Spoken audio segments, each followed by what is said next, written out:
Everyone thought it was just another quiet afternoon, but silence has a way of hiding storms. So I recently went through something I wouldn't have believed if I hadn't lived it myself. It started with a smashed mailbox, torn letters, and my 82-year-old grandpa staring at the road like he'd been waiting for this fight all along. But what none of us knew was that the men who thought they could intimidate him, fake HOA cops with clipboards and guns, were about to discover that his 1948 Colt wasn't just a relic of the past. It was still loaded, and so was he. The first crack in our normal life was small but cruel. I walked out to grab the mail that day and stopped cold. Our mailbox wasn't just dented, it was flattened, crushed like a soda can under a boot. The post leaned sideways, jagged and splintered, letters spilling into the ditch. One envelope addressed to my grandpa from the VA was torn right down the middle. My chest tightened. That wasn't just property damage, that was personal. You don't tear a veteran's mail. You don't cross that line unless you're ready for the consequences. I carried the ruined letters up the gravel path. Grandpa Jack was sitting in his rocking chair on the porch, polishing an old pair of binoculars. His hands moved slow, but his eyes, they were still sharp, still searching. He looked up, saw the paper trembling in my grip, and set the binoculars down. For a long second, he didn't say anything. He just looked toward the road. His jaw tightened, and I knew his mind was already 3 moves ahead, like it always was. "They're getting bold," I muttered. "People get bold when they think there are no consequences," he said, his voice low, steady, and certain. He stood, stiff in the knees, took the torn envelope from my hand, and stared at it. Then he gave a single nod. "Federal offense." Not a question, a fact. That was Grandpa. Vietnam veteran, strategist, man who didn't bluff. He didn't waste time on outrage. He thought in terms of counters, anchors, defenses. While I dialed the postal inspector to report mail tampering, I heard the clang of metal from the garage. When I looked up, he was already walking across the yard with a steel mailbox post twice as thick as the old one, a bag of concrete mix slung over his shoulder. 82 years old, digging a new hole like he was still 40, sweat dripping, but his back straight as a soldier. That night, as the concrete set, I couldn't shake the feeling we were being watched. And then I saw it, black SUV, no plates, just a dealer frame with nothing inside, slowing down in front of our property. The driver rolled his window down, snapped a photo of me, the house, the mailbox. His smile was thin, cruel. "Nice mailbox," he said flatly, then gunned the engine and rolled on. My skin crawled, but Grandpa didn't even look up from his shovel. "They want you to flinch," he murmured. "Don't." That was when I realized this wasn't vandalism anymore. This was intimidation, escalation, and my grandfather wasn't the least bit rattled. He'd fought worse enemies than Betty Brown's hired goons, and he wasn't about to lose his home to a pack of cowards in polo shirts. The SUVs kept coming back day after day. They parked at the end of the street, engines idling, staring us down. Sometimes they followed me when I drove to the store, staying just far enough behind to be seen. Classic scare tactic, but Grandpa, he treated them like annoying neighbors. He sat on the porch and waved at them, slow, deliberate waves that cut deeper than anger. It drove them crazy, and I could feel their frustration hanging in the air like smoke. Still, I started documenting everything. Every SUV, every fake logo on their shirts, every minute they spent parked on our street. I built a file, thick with photos, timestamps, license numbers. Postal Inspector Martinez told me to document, and Grandpa told me to always assume they'd get sloppy. "People always do," he said. One evening, while we mounted new security cameras under the eaves, the SUV parked directly across from us. The man in the passenger seat rolled his window down, eyes locked on us. His neck thick, his face set in a permanent scowl. He wanted us to see him. He wanted us to fear him. My palms went slick. "They're watching us," I whispered. "Good," Grandpa grunted, tightening the bracket. "Let them watch. It's better for them to see we're not hiding. People who hide look guilty." His calm was unnerving, like he'd been here before, just in another war, another jungle. That night, as we reviewed the camera feeds, Grandpa finally spoke in a tone I hadn't heard in years. "They think this is easy. They think they're up against a frail old man and his grandson. They have no idea what they've walked into." And he was right. These weren't just HOA bullies anymore. They were testing boundaries, pushing further each time. First, the mailbox. Then the SUVs. Next, it would be worse. They thought we'd fold. They thought they could scare us off our land, but Grandpa wasn't just defending a piece of property. He was defending his life's ground, his family's anchor, the 1 acre of earth that still had roots deeper than the vinyl fences and HOA newsletters. As I looked at him that night, rocking slow, eyes sharp on the camera feed, I realized something. They thought they were the hunters. But Grandpa had already flipped the board. They were the ones being watched. And sooner or later, they were going to find out just how dangerous a patient old man could be when cornered on his own porch, with a 1948 Colt still loaded, and a will harder than concrete. Everyone thought the fight had already peaked with the black SUVs circling our block like wolves. But the night the lights went out, that was when things turned from harassment into open war. It was around 10 o'clock and I was sitting in my office reviewing the day's security footage. Same routine, SUVs parked, staring, leaving, nothing new. Then suddenly everything died. My computer went black, the lamp flicked off. The hum of the fridge stopped cold. The silence was so sudden, it felt like someone had stolen the air out of the room. I grabbed my phone, its screen blinding in the dark, and checked the utility map. No outages, not a single blip in the county. Outside, every house on the street was lit up, porches glowing, Betty Brown's landscape lights blazing like a landing strip. But ours, dead, a black hole in the middle of Creekwood Estates. I sprinted to the garage, yanked the breaker box open, flipped the main switch. Nothing. Then I heard the shuffle of slow, steady footsteps behind me. Grandpa Jack carrying an old kerosene lamp like he was stepping out of another century. Its glow painted his face in flickering amber. He didn't look surprised. He didn't even look worried. "Check the water," he said. I twisted the faucet in the kitchen. A sputter of air, then nothing. Dry pipes, my throat tightened. They hadn't just cut our power, they'd killed our water too. "This isn't harassment anymore," I muttered. Grandpa set the lamp on the table, his face calm as stone. "They cut the lines at the street, straight out of the playbook, make the environment hostile, force a crisis. They want panic, they want us to break." My stomach burned with anger, but his steadiness anchored me. He'd seen this kind of strategy before. Different uniforms, same tactics. "I'll call the utilities," I said, "and the sheriff." "Good, do it outside, on your cell. Don't assume they're not listening." I blinked at him, realizing he'd already considered bugs, wiretaps, eavesdropping. His preparation went deeper than I knew. Then he reached into the pantry and pulled out 2 more kerosene lamps, and God help me, a massive orange water cooler filled to the brim. He had stocked it hours earlier. Anticipation, not accident. "How did you know?" I asked, almost whispering. "They're predictable," he said with a thin smile. "Mailbox first, SUVs second. The next move is always utilities. When you've seen enough battles, you know the order of play." I stepped out into the night, gravel crunching under my boots. The neighborhood glowed, but our house loomed in shadow, swallowed in silence. I killed my phone's light, breath shallow, when I heard it, the scrape of metal against dirt. A shovel, my chest seized. "Backyard," I whispered. Grandpa's lamp clicked off. Darkness consumed us both. We moved along the wall, hearts pounding. And then my flashlight caught them, 2 men, the same goons from the SUVs, crouched near the oak trees, digging. When the beam hit their faces, they froze, then dropped their shovels and bolted, vaulting the fence like startled deer. I ran to the hole, shallow, fresh, and beside it, a plastic-wrapped brick. My blood went ice cold. It looked like drugs. They weren't just cutting our lines. They were planting evidence, setting us up for a raid. Frame job textbook. They wanted to knock us out with utilities, then call the cops and let them discover their little surprise. I stumbled back, stomach twisting. "Grandpa, they were planting contraband." He didn't flinch. "Camera 3, he said simply, nodding at my laptop. I rushed to the feed. There it was, crystal clear night vision footage. The 2 men digging, dropping the package, running when I caught them in the light. We had them, dead to rights. Half an hour later, the sheriff's deputy rolled up, lights washing our street red and blue. At first, he looked bored, like it was just another late-night call.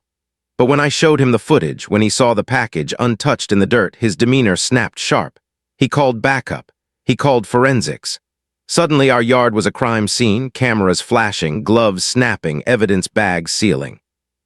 The utility crews confirmed it. Our lines were deliberately cut, power yanked from the meter, water sawed shut at the curb, every detail adding to the pile against Betty's so-called compliance and safety board. And there was Grandpa watching from the porch, sipping tea by kerosene light, a faint glimmer of satisfaction in his eyes. "They got lazy," he said, echoing his own warning. "And now they'll pay." By sunrise, yellow tape cordoned off our backyard. A sheriff's cruiser idled out front, a silent guardian. Power hummed again, water flowed, but peace was gone. It had been replaced with tension so sharp it cut the air. We knew Betty wouldn't stop. People like her never do. And we were right, because by noon, taped to our front door, flapping in the breeze, was an official-looking document stamped Emergency Order of Abatement and Removal. It demanded we vacate within 24 hours, citing unstable trees and non-compliant structures. At the bottom was Betty Brown's signature, alongside that of a supposed county officer named Markham. Grandpa adjusted his glasses, studied the seal, then chuckled.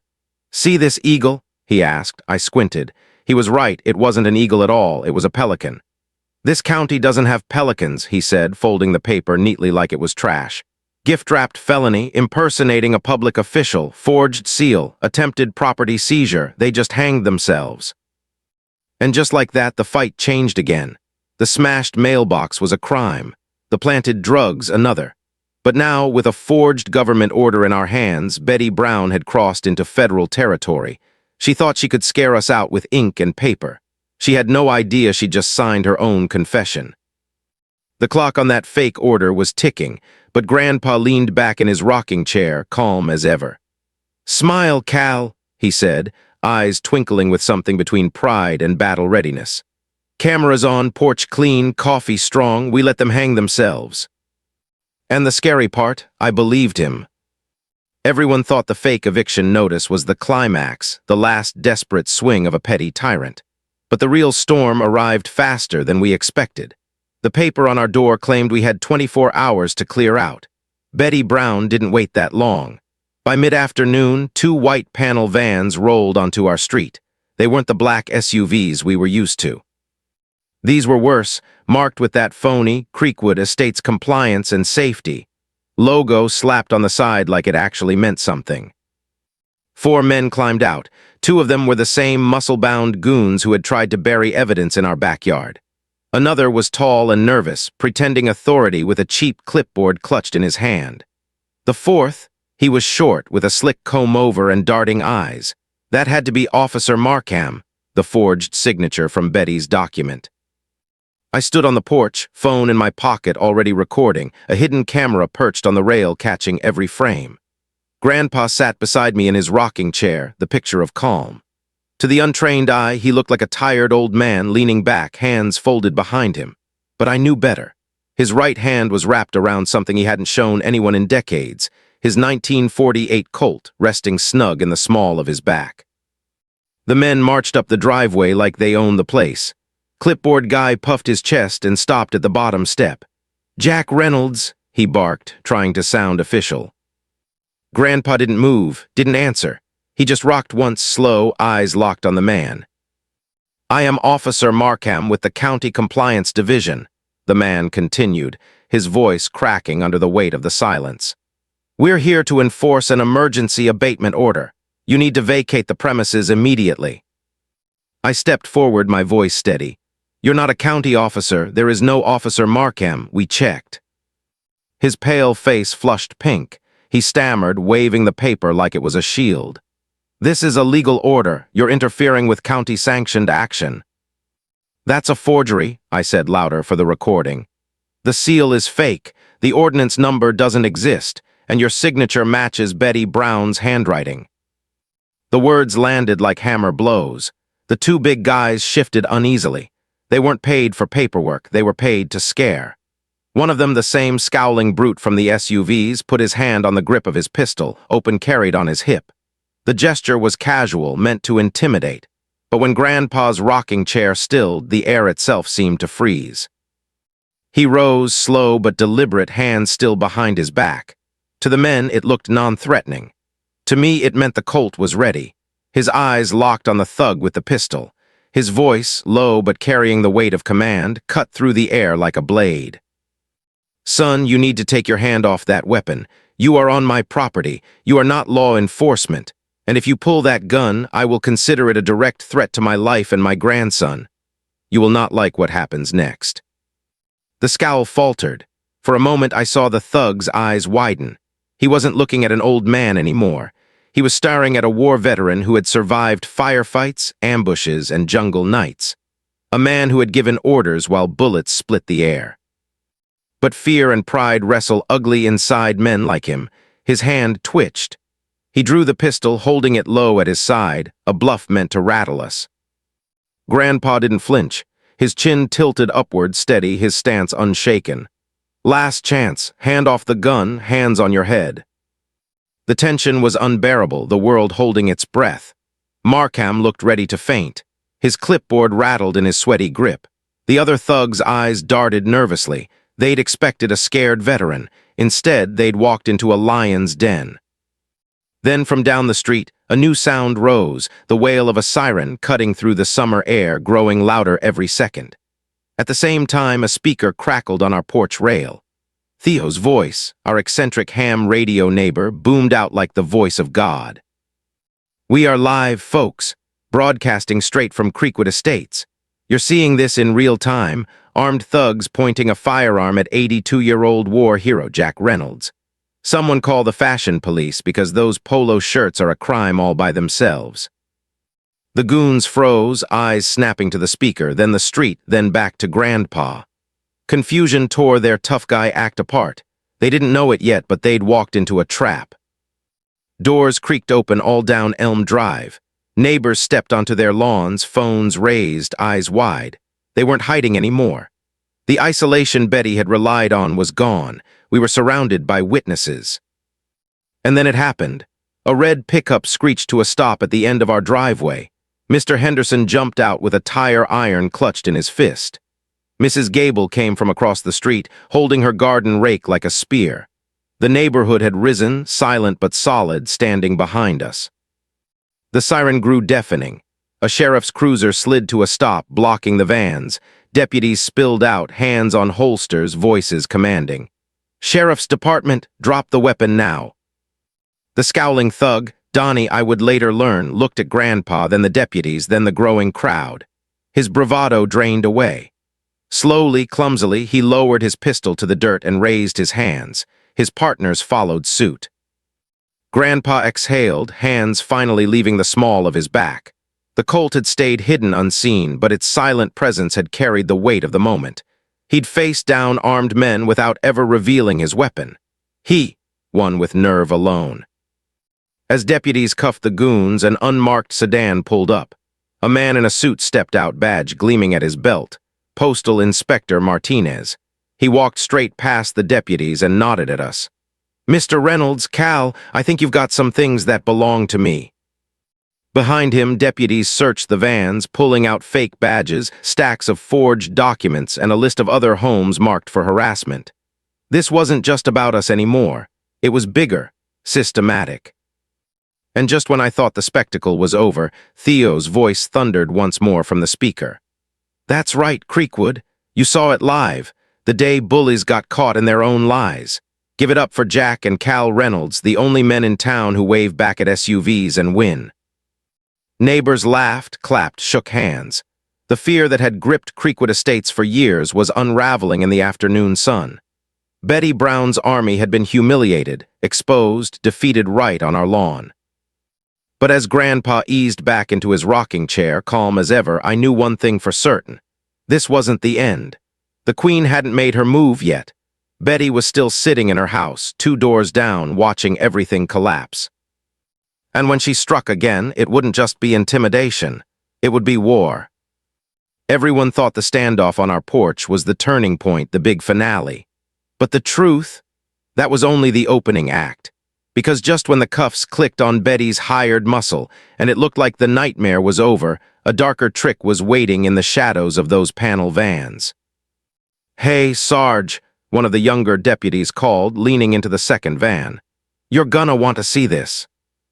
The supervising sergeant walked over, flanked by Inspector Martinez. A gym bag was pulled from the van, unzipped under the flood of squad car lights.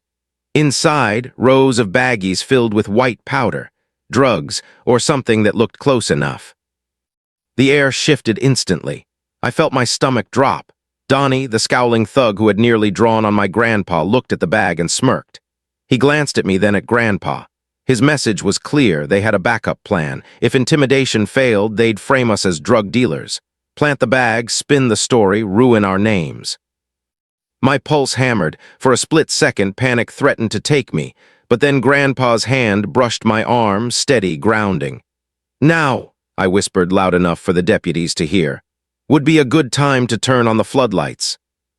Grandpa flipped a hidden switch near the door. The night exploded into blinding white. 4 industrial floodlights under the eaves lit our yard like a stadium. At the same time, an ear-splitting siren shrieked into the air, rattling windows and hearts alike. Deputies flinched, neighbors gasped, and the goons winced, their smug confidence burning away under the glare. "What the hell is that?" the sergeant barked over the noise. "Our anti-idiot system," I shouted back. "Check the porch camera, the one pointed right at that van." Grandpa killed the siren, leaving the lights blazing. A deputy grabbed the SD card from the hidden camera. They huddled around the playback on a phone. And there it was, crystal clear footage of the second thug sliding the gym bag into the van after they'd arrived. It wasn't ours, it was theirs. The sergeant's face hardened as he looked at the screen. "Well, well," he muttered, turning back toward the 4 men in cuffs. "Looks like you boys just graduated to possession with intent and planting false evidence. Congratulations, you're batting for the cycle." Donnie's face went pale, his smirk vanished. The last shred of swagger drained out of him. They weren't predators anymore, they were prey, tangled in their own trap. But the surprises weren't done. A modest sedan pulled up, not a squad car, not a government vehicle. A woman climbed out, nervous, clutching a manila envelope to her chest like a shield. Brenda, the HOA treasurer, a neighbor who always kept her head down, her voice soft. That night her courage burned brighter than our floodlights. I need to talk to someone in charge," she said, her voice trembling but growing stronger with each word. Martinez stepped forward. "I'm with the Postal Inspection Service. What do you have, ma'am?" Brenda took a deep breath, then held out the envelope. "The ledgers, the real ones. Betty's been cooking the books for months. She used our dues to fund these men. The vans, the uniforms, even their weapons. Over $50,000, all disguised as security upgrades and beautification. It's all in here, invoices, canceled checks, everything." A gasp rippled through the crowd of neighbors. Their money, their trust, turned into fuel for Betty's private army. Betrayal doesn't just sting, it hollows people out. I saw faces go from shock to fury in seconds. Theo's voice crackled back over the speaker, gleeful and biting. "Breaking news, folks. The treasurer has flipped. I repeat, the treasurer has flipped. We've got embezzlement on aisle 3. The deputies glanced through the documents, then passed them to Martinez. His eyebrows rose as he flipped pages. "This," he said flatly, "is a paper trail straight into federal territory." The crowd swelled, voices rising, neighbors stepping forward with their own stories. Absurd fines, threats, Betty's constant bullying dressed as compliance. It turned out we weren't her only targets. We were just the ones who had fought back hard enough to draw blood. And while the lawmen worked the scene, I noticed Grandpa wasn't on the porch anymore. I spotted him by the property line, speaking low with Theo. Plans whispered in shadows, another move on the chessboard only he seemed to see. Then, as if the night hadn't already shattered Creekwood's illusions, a new convoy rolled down our street. State Highway Patrol cruisers, unmarked sedans, authority radiated from every inch of polished steel and flashing light. This wasn't local anymore. This was the state moving in. They parked neatly in front of Betty Brown's house, her palace of control. For the first time all night, her windows were dark, no glowing landscape lights, just silence, her walls closing in. A man in a suit stepped out, flanked by troopers.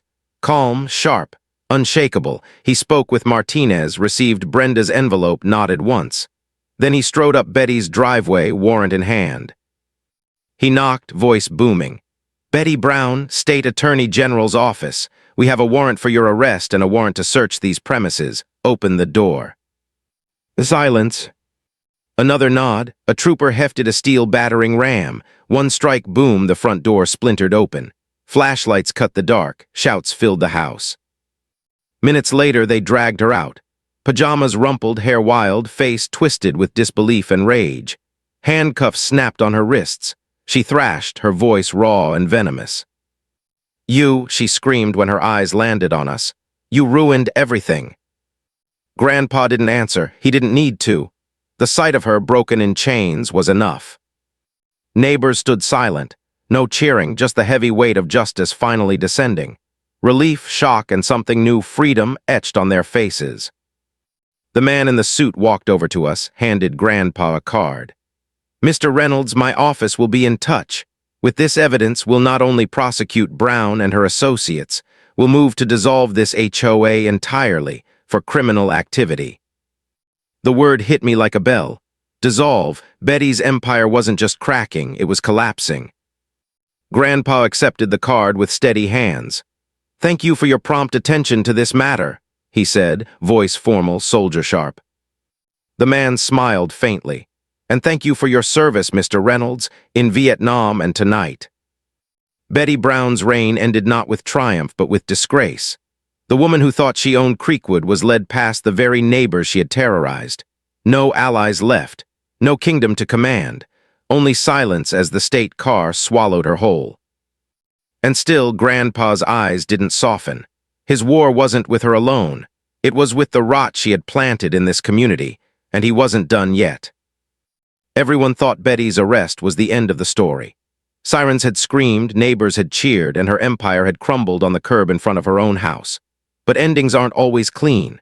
Sometimes they leave cracks, and from those cracks, old poison seeps back into the air. Because what happened after Betty Brown was taken away wasn't just an arrest. It was the unmasking of an entire system built on fear, lies, and power. The very next morning, yellow tape still fluttered in our backyard, the van sat impounded, and the sheriff's car idled at the corner. But something was different in Creekwood Estates. The silence that used to feel heavy now felt light, almost defiant. You could sense it in the way neighbors lingered at their mailboxes, whispering, glancing down at Betty's house like they still couldn't believe it was real. The real shock came not from what we saw, but from what the investigators uncovered. Brenda's ledgers turned out to be the match that set the fire. Within hours of Betty's arrest, state agents dug deeper, emails, falsified board minutes, a trail of bank transfers disguised as community improvements. Every page screamed conspiracy. Every signature tied Betty's hand to the crimes. When Inspector Martinez returned that afternoon, he wasn't smiling. He carried boxes, sealed, labeled, full of evidence. He told us the truth straight. "This isn't just harassment anymore, it's organized crime, embezzlement, racketeering, fraud." My jaw clenched as he laid it out. Betty hadn't just weaponized HOA dues against us. She built a shadow government, funneling money into her private militia, silencing anyone who resisted. And we were just the ones who said no loud enough to draw blood. Grandpa sat on the porch, listening, rocking slowly. "Paper trail," he murmured. "Always their weakness. You can burn a house, you can smash a mailbox, but paper never lies." That night, neighbors came alive. One by one, they approached our porch as if some invisible barrier had finally shattered. Henderson with his tire iron, Mrs. Gable with her rake, even families I barely knew.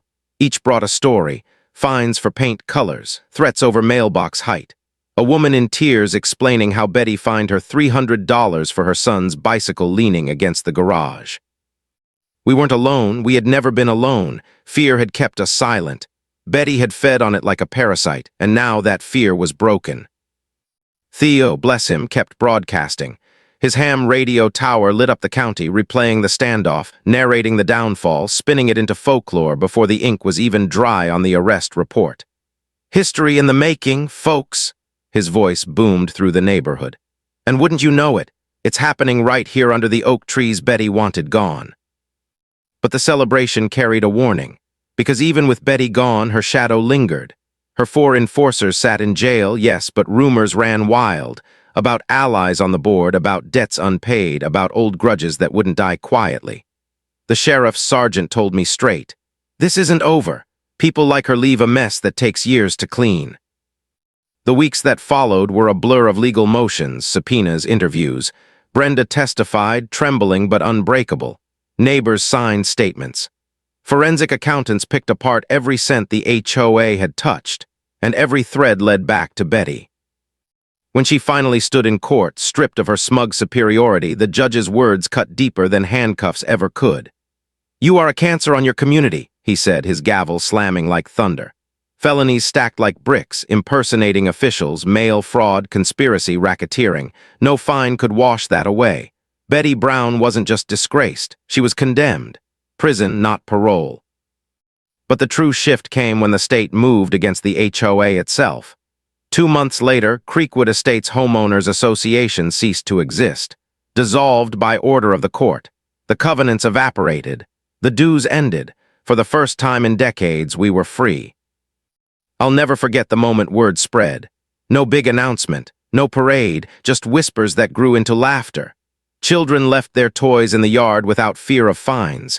Henderson tore down his beige fence and replaced it with the white picket one he always wanted.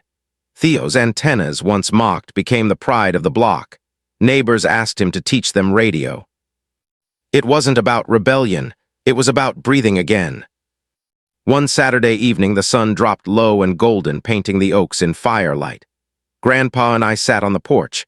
He cleaned his binoculars, the same way he had the day all this started.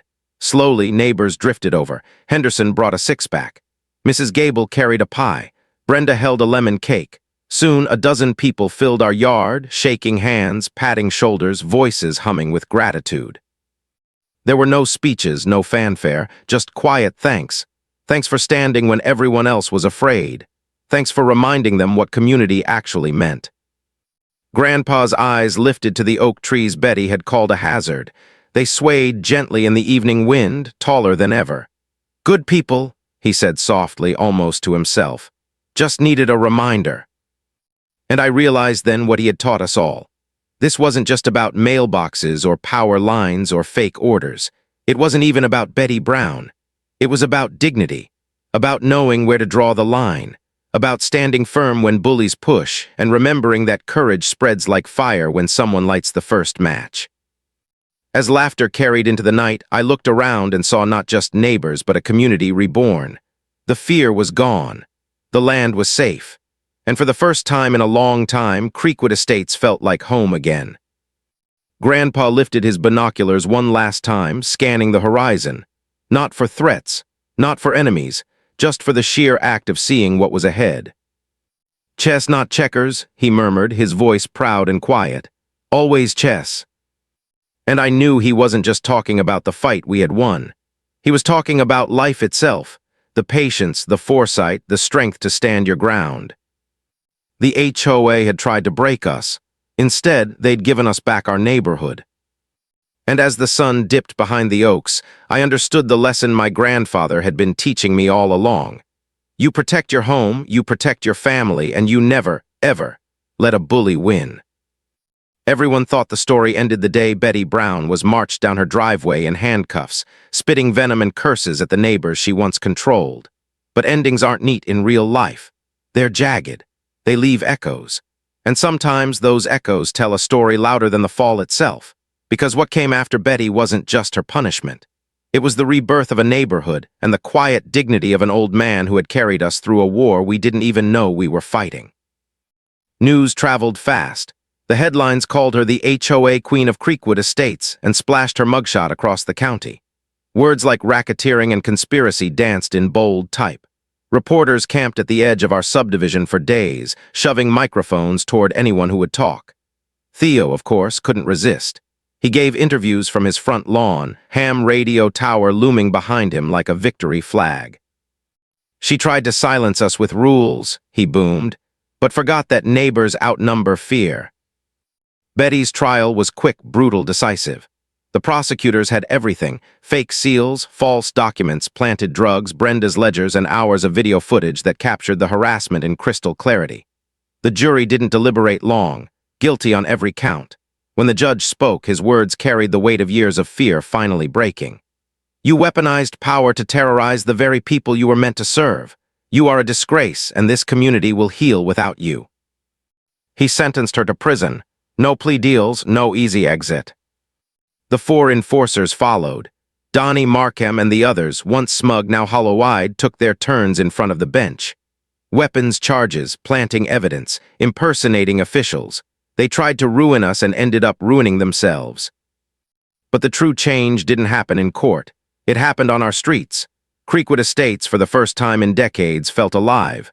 The HOA was dissolved. The covenants vanished. The ridiculous fines, the constant surveillance, the suffocating control, all gone like dust in the wind. Children's bicycles leaned against garages without fear of tickets. Dogs barked without neighbors reporting them. Mr. Henderson painted his shutters bright red, something Betty had fined him twice for even mentioning. Mrs. Gable planted sunflowers along her driveway, tall and wild, a splash of rebellion that now bloomed in peace. And every week more people gathered, at first on our lawn, then on others. Cookouts sprung up where once there had been silence. Laughter replaced the whisper of fear. It was like the neighborhood had woken from a long sleep, blinking in the sunlight of freedom. One Saturday evening, weeks after Betty's sentencing, we sat on the porch as twilight brushed the horizon. Grandpa rocked slowly, binoculars in his lap, a glass of sweet tea in his hand. Neighbors drifted over, Brenda with cookies, Theo with a crate of soda, Henderson with his booming laugh. They didn't come for speeches or celebration. They came to be together, to share the space that had once been stolen from them. I watched them, marveling at how quickly walls had come down once fear was gone. And I realized Grandpa had been right from the very start. Bullies thrive on silence. But the moment one person stands, others remember how to stand too. "Feels different, doesn't it?" I said quietly, watching kids chase fireflies under the oaks. Grandpa's eyes tracked the horizon, unreadable. "It feels like home," he said simply, "the way it should have always been." I studied his hands, weathered and steady, resting on the binoculars.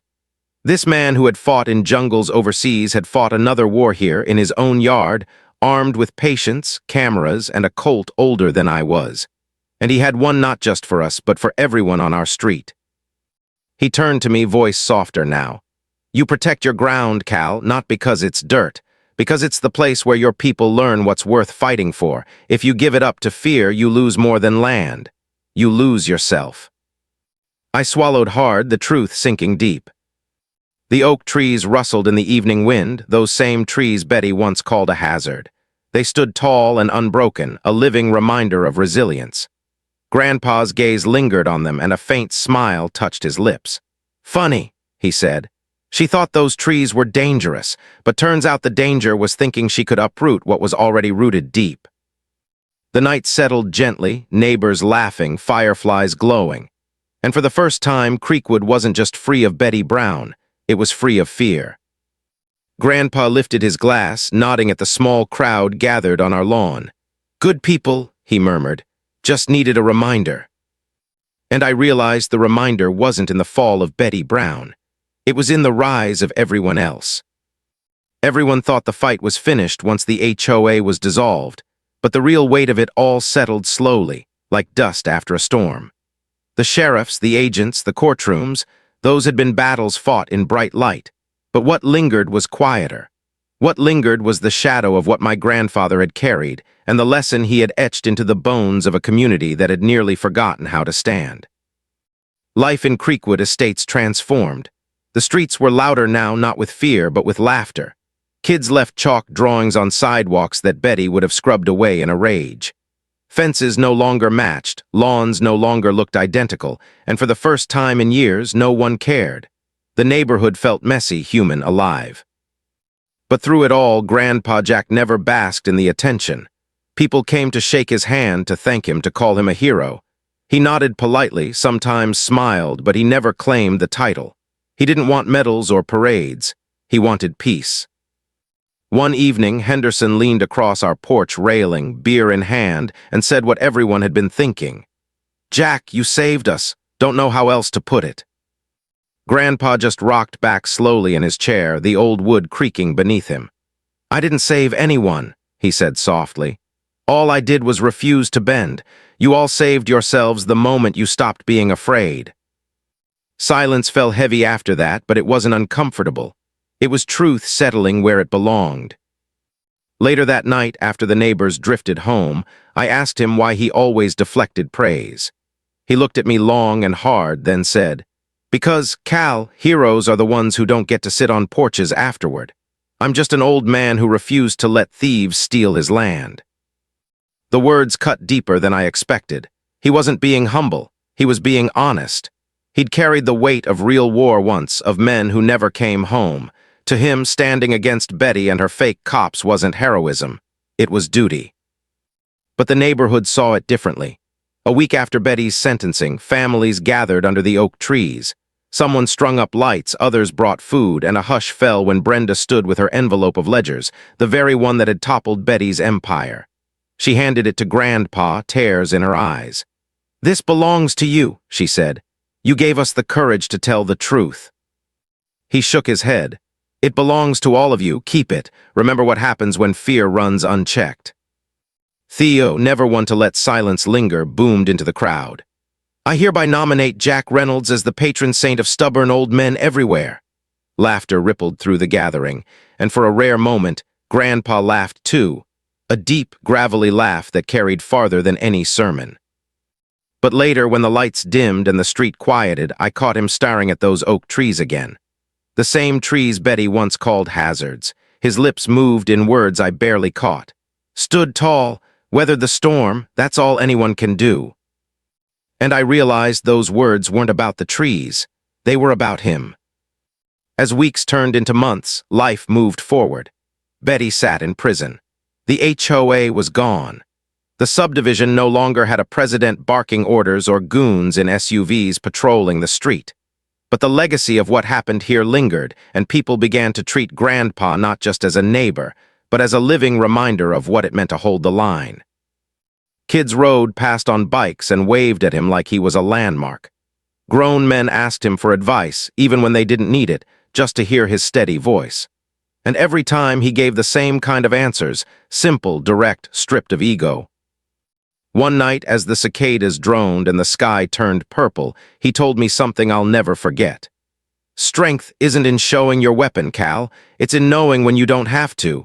Anyone can pull a trigger. Few can hold their ground without it." That lesson burned into me. I thought back to the standoff on our porch, the moment Donnie's hand hovered on his pistol, the moment Grandpa's hand stayed hidden, steady, unflinching. He had won without ever revealing the Colt.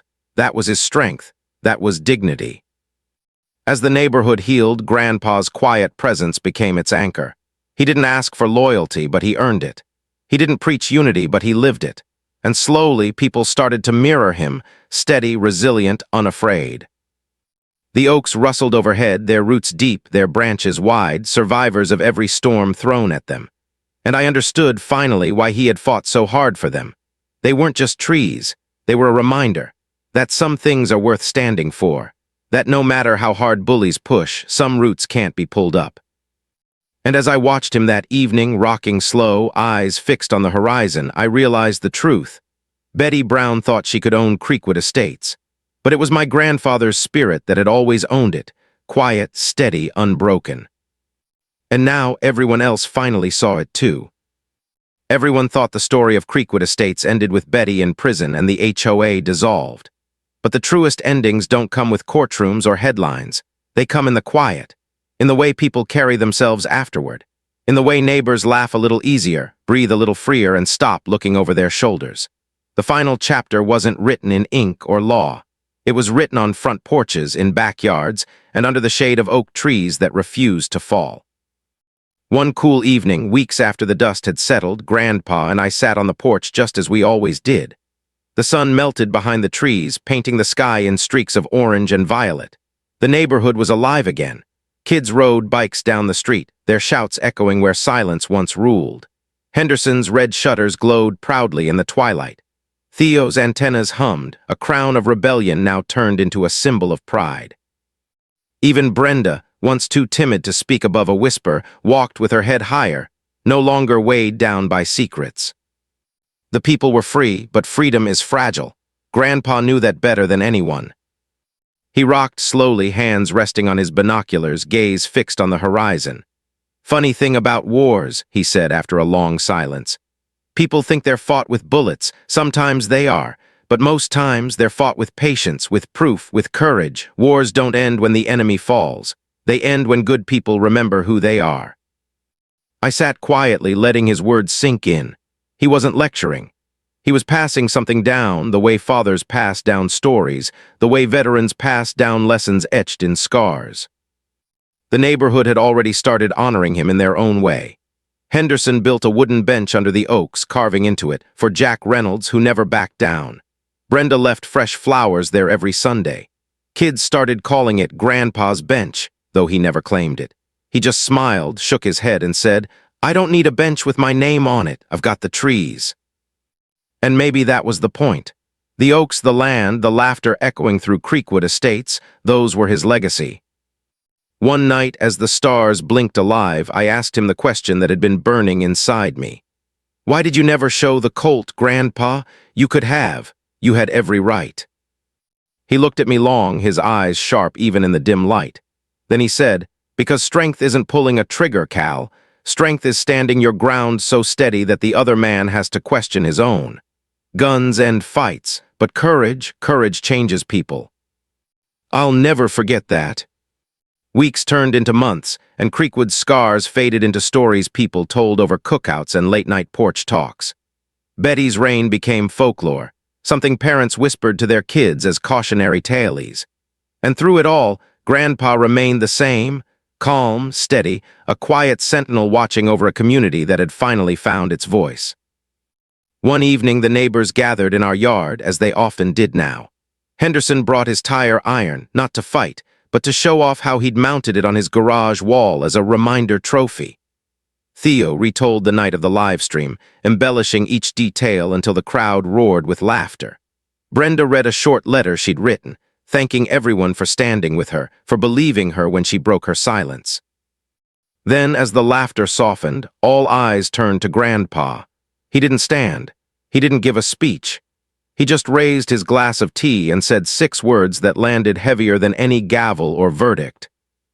"Don't let a bully win, Evers." Silence lingered, then applause rose, not wild, not raucous, but steady, heartfelt. A community united not by rules or fear, but by dignity. Later that night, after the crowd thinned and the street quieted, I sat beside him, the kerosene lamp flickering between us. The same lamp he'd carried into the kitchen the night the power went out.